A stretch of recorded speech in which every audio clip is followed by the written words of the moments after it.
A Helena vai ao cemitério atrás do selo da realeza. Ela vê alguém e corre em direção. Enquanto isso, o rei fala pro Noah cancelar o noivado, já que o contrato havia acabado e não havia mais sentido que eles ficassem juntos. Porém, contra todas as expectativas deles, ao menos deles, né, porque a gente já sabia, ele nega e fala que vai continuar porque ainda falta algo para Helena fazer como sua noiva. Mas, aparentemente, o rei saca que não passava de uma desculpinha esfarrapada para esconder seus verdadeiros sentimentos. A cena é cortada para Helena afobada, achando que a pessoa que ela tinha visto era a Beatrice. Descobrindo, porém, que era o irmão da Vivian, o loirinho. Ela fica meio sem chão, porque tinha certeza que ia encontrar a Beatrice. E na moral, tá parecendo o Naruto correndo atrás do Sasuke, hein? Lorin tava lá visitando seu amigo o Roberto Knight, que era o primo do Noah que tinha morrido, e coincidentemente estava com o selo da realeza escondido em seu túmulo. Ela troca ideia e tenta esclarecer o mal-entendido. Trocando ideia com ele, ela descobre que o túmulo havia desaparecido e aí meteram louco, falando que tinha roubado o túmulo lá. E por conta disso, eles transferiram todos os túmulos para o cemitério administrado pela família Knight. Mas isso não passa uma desculpa para esconder o selo da realeza em outro lugar. Ela então desabafa com ele enquanto toma uma. Ela fala superficialmente a situação em que ela se encontrava e ela basicamente fala que, ó, tem uma mina e um cara que deveriam ficar juntos. Mas agora não estão juntos porque eu tô com ele. E aí eu tô tentando fazer eles ficarem juntos. Mas aí ele fala que talvez seja o destino que eles não fiquem juntos. Eles falam mais algumas coisas desnecessárias e vão embora. O loirinho entendeu o seguinte: ela era noiva de um cara que tá namorando outra. Eles se esqueceram de perguntar o nome um do outro, mas ele todo confiante tinha a sensação que veria ela novamente em algum dia. A reunião acaba e o rei, que não é trouxa, fala pro Noah cuidar bem da noiva dele, querendo dizer pro Noah que tinha sacado o que estava acontecendo. E depois que o Noah sai, ele fala que tinha que conhecer ela. O Noah percebe que seu irmão tinha entendido tudo, aí rola um flashback do Noah mostrando a sua infância. Ele parecia admirar muito seu irmão, mas deu um BO e sua mãe tava falando que tava tudo bem, dando uma risada lá Coringa. A Helena chega em casa e... 主治毛布です。風に効く特製カクテルでございます。冷えますでしょ。私が手を握っておりますから。 É uma cena meio engraçada e fofa. Ela percebe que todo mundo mima muito ela e fica refletindo sobre o Sasuke dela. O Noah chega e fala que haviam contado para ele e questiona o motivo dela estar lá fora, já que não estava passeando. É uma cena engraçada, veja aí. あなたが本来出会わなければならない女性を紹介しようと、婚約者にもかかわらず他の女性と結ばれるよう手助けをしようと。どう説明しても変なやつじゃん。 Ela pensa, já que ele mudou o local do selo, por que manter o contrato? Ela não tinha mais uma moeda de troca com ele. Ele leva ela até a cama e ela fala que o Noah estava sendo bem gentil ultimamente. 熱が高い。なんだ。最近なぜかあなたのことが気になるの。利用価値とかじゃなくて、ノア。直してやろうか。どうやって。だからこれは風のせいだ。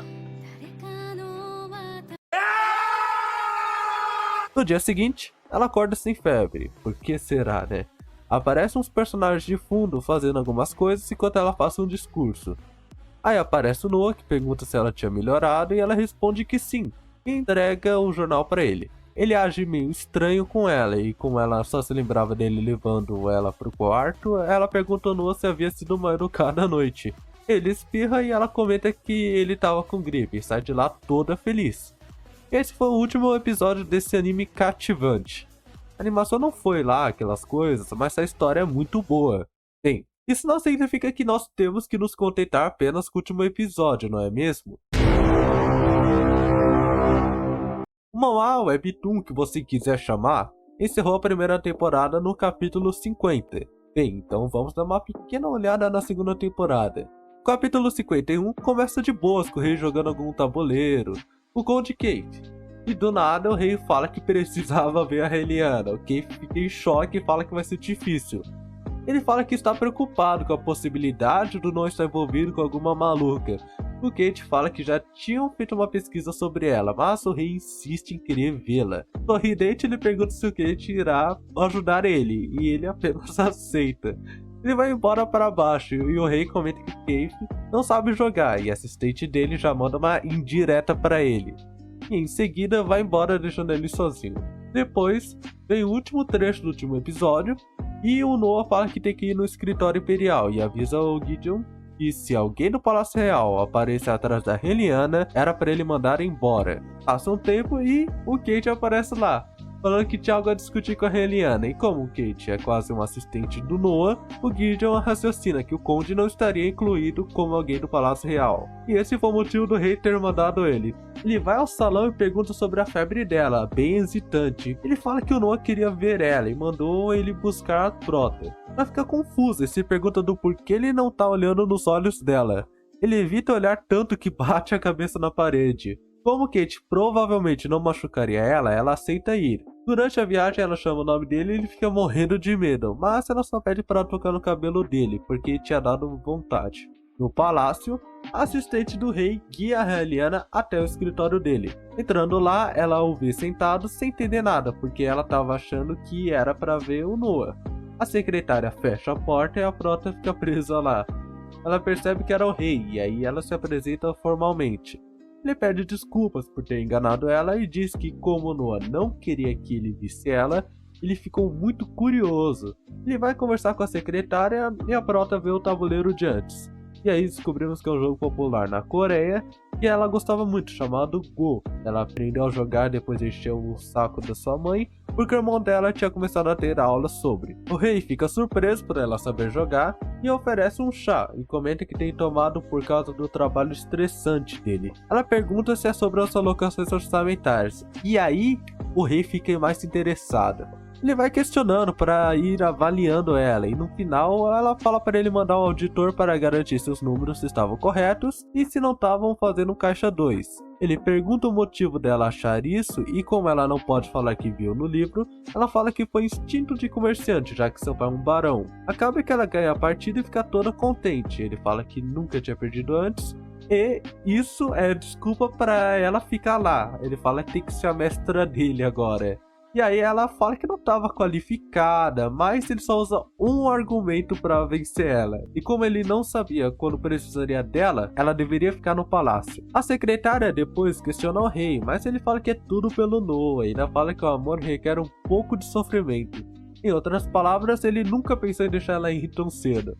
Ele pede para a secretária verificar aquilo que a Heliana tinha dito e pediu os arquivos sobre ela. E ele ainda foi otário o suficiente para falar para ela mandar uma mensagem ao Noah, avisando que o rei estava com ela. A secretária, que não é besta, passa a resposta para Kate. Tanto a Heliana quanto o Noah pensam que vai ficar tudo bem, já que será apenas alguns dias.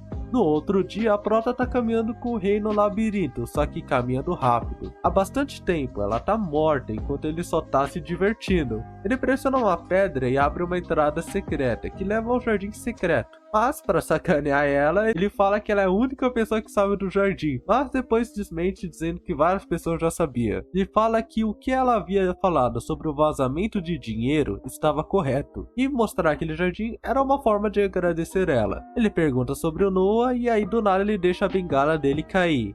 E aí ele se agacha para pegar e comenta que ela é a primeira pessoa que não pega na bengala dele. E ó, não é para levar pro lado errado não, pessoal. Enfim, ela fala que ele não poderia gostar. Então ele comenta que ela estava certa e que todos tratavam ele como se ele tivesse perdido as duas pernas e mãos, e que só estava dando umas mancadas. Ele então comenta que é como se ela soubesse de tudo e que de início só estava a fim de tirar uma com a cara dela. Nós descobrimos então que ele é 50% sensato, mas 40% zoeiro e 10% mulherengo. Ele fala que tinha se interessado por ela, mas a nossa Prota leva por um outro sentido, por causa daqueles 10%. Mas ele já desilude ela dizendo que não era nesse sentido. Quando está em seu quarto, ela diz que desde que o rei que abençoou ela, tem chegado uma porrada de convites. Ela encontra o convite que parecia ser da Freezer Rachel, que é aquela mina lá no início, quando a Heliana foi sequestrada. Aí nos é mostrado que antes da Vivian, o rei tinha uma concubina que estava certo para se tornar a rainha. Ela se chamava Sorosa, a irmã mais nova do Marquês Eritel. Como era uma casa forte, começaram a espalhar rumores que ela estava mexendo com magia negra, e por isso ela não ascendeu ao cargo de rainha, mas teve um filho com o rei. o atual príncipe herdeiro chamado de Seymour Chalmers. O Marquês aproveitou a oportunidade para educar o seu sobrinho, para se fortalecer politicamente. O Noah quer que a Prota vá para a reunião para descobrir qual casa é próxima à Prise, já que ela é a esposa do Marquês. Mas como nossa Prota já sabe a história, ela sabe que a família que ela tá próxima é a família Larkin. Mas como ela não pode aparecer do nada e falar que são os Larkin, ela tem que fingir que está investigando. Ela fica meio chateada porque ao falar isso, o acordo dela e do Noah chegaria ao fim. Mas depois ela se recompõe falando dele.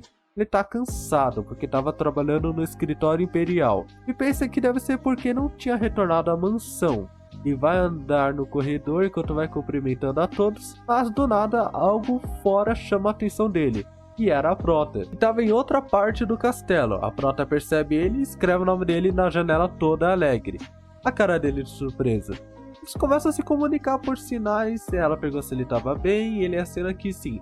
Mas o rei fala que vai mostrar outra parte do castelo para ela e ela responde que estava indo brava da vida. E fala através de sinais pro Noah pegar ela, porque ela estava esperando. E aí ela sai atrás do rei. E no corredor que o Noah estava, passa um figurante aleatório que pergunta se algo bom tinha acontecido. Ele esconde o sorriso porque ele tinha ficado bem feliz com a fala da Prota. Num outro dia, o rei chama a Prota para caminhar. Ele pergunta se ela estava bem agasalhada e ela fala que sim. Ele para, ele olha bem e diz que não é o suficiente. E se vazar que ela pegou um resfriado no palácio, Noah iria começar um golpe. E como ele queria ser rei por bastante tempo, ele fala para darem o seu manto para ela. Ele insiste e como ele é o rei, ela só veste. Ele dispensa os empregados e vai para um local mais quieto com ela. E quando eles andavam no corredor, ele pergunta se ela gostava de rosas. Ela responde que sim, eles vão para um jardim. Ele ergue seu braço e aparece um gavião do nada. Ele pergunta se ela tinha medo, mas ela estava bem impressionada com aquele gavião, a ponto de pedir para tocar nele. Ela começa a acariciar ele e ele vai pro ombro da Prota. E aí o rei fala que era presente de Yezen, o terceiro. E se ela machucasse a ave, começaria uma guerra. Dando um contexto, Yezen é o rei maníaco por aves, a ponto de dar a seus filhos o nome de aves. Mas em seguida o rei fala que tava zoando com ela. A Prota até pensa que seria legal ir pro Isekai, só que na posição de rei. O rei comenta que ele adorava caçar com gaviões desde pequeno, por isso Yezen o presenteou com um gavião. Mas agora manco era difícil caçar. Ele pergunta como estava a estadia da Prota. Ele comenta sobre os inúmeros convites que ela recebe, que constantemente as empregadas estão indo entregar a ela. Mas o Noah vai impedir de saírem do controle. E aí do nada ele fala que o noivado será desfeito e ela receberá propostas de casamento ao invés de convites. Ela se surpreende um pouco por ele saber e ele fala que eram cúmplices do crime. E na moral, igualzinho ao Noah, mano, até o olhar. E a nossa Prota percebe isso também. Ele pergunta se havia algo no rosto dele e ela responde que não, só que conseguia ver a afeição familiar entre ele e o Noah. Ele fica meio surpreso e pergunta se ela tinha planos e se estaria interessada em alguém quando o noivado for desfeito. Ela nunca tinha pensado sobre isso e o rei aproveita para comentar que o Noah parecia gostar muito dela e ela fica perdida. Ele oferece a oportunidade dela trabalhar para ele quando o noivado acabar e pede para ela pensar sobre. Andando no corredor, a Prota vai pensando se deveria ter um casamento arranjado para ajudar a família, mas noivar com alguém que não seja Noah deixa ela bem para baixo. Então uma empregada aparece chamando ela de senhorita e ela entra em choque, porque a empregada era o Sir Ethan. Ele fala que tinha ido escoltar ela para a mansão a mando do Noah. Bem, o vídeo vai ficar por aqui. Se quiserem que eu traga a continuação, é só comentar aqui embaixo. Obrigado por assistirem, um grande abraço e até a próxima, galera.